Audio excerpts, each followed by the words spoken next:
naman sa YouTube channel.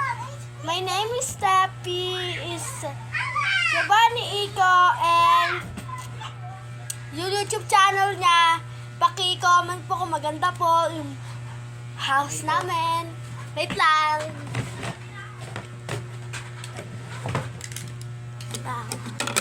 Ano mas maganda dito?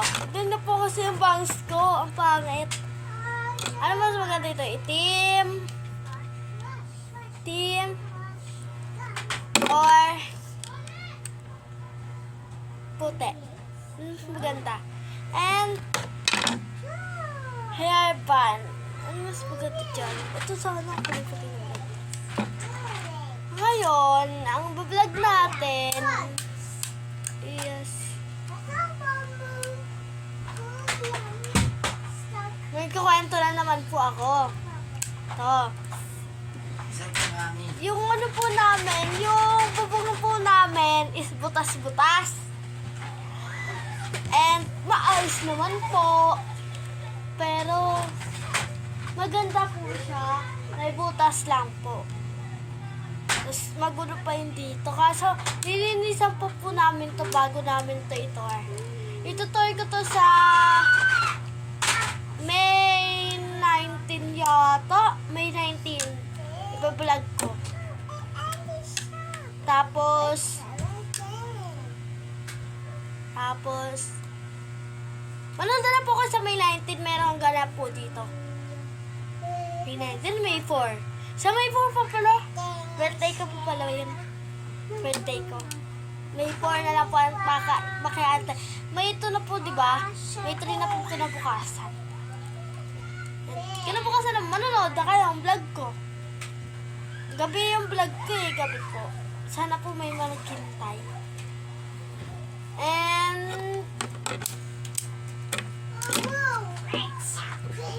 ito po yung gatas ng kapatid ko. Onti po sa amin to. Tapos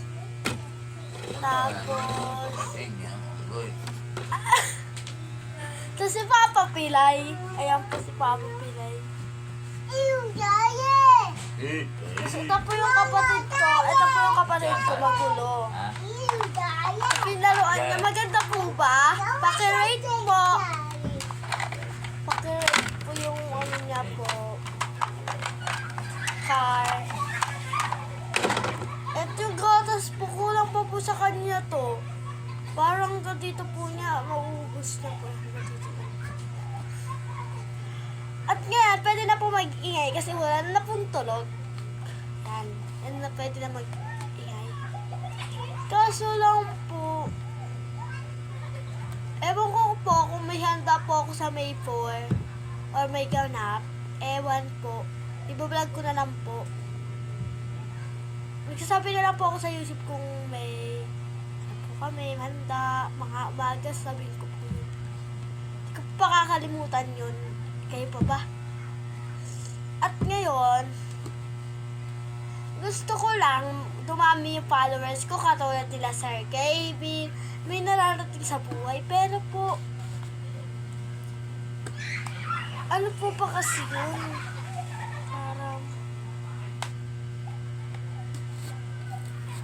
Parang ano po, parang unlimited. Yung parang secret sending.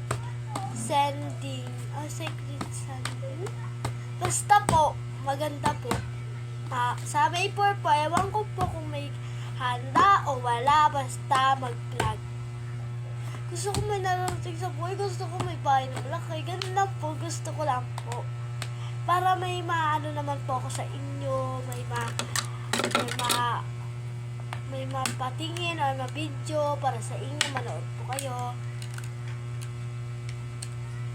Kung may mga basher dyan nagko-comment sa mga artista or sa mga TikTok, sana po wag po kayo mag-basher. Kung hindi niyo po sila kilala, sana di nyo na lang po pinapansin. Pinanood nyo na lang po kung maganda or hindi.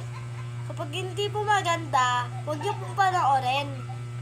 Kung hindi maganda or mga creepy or mga scary ganon or mga pastor ganon.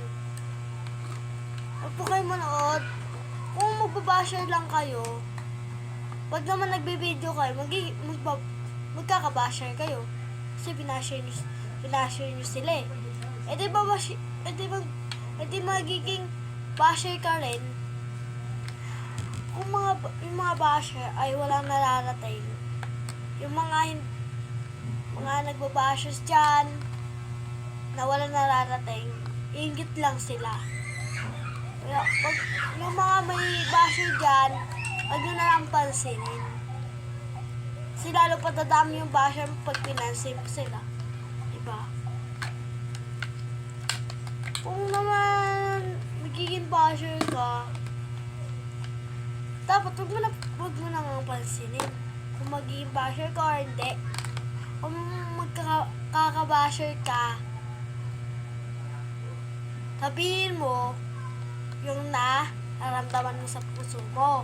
Doon mo sa kanila sabihin, yung mga hindi nagbabasher sa inyo, wag yung gaganon din. Kasi masama yun. Pinapagsabihan mo,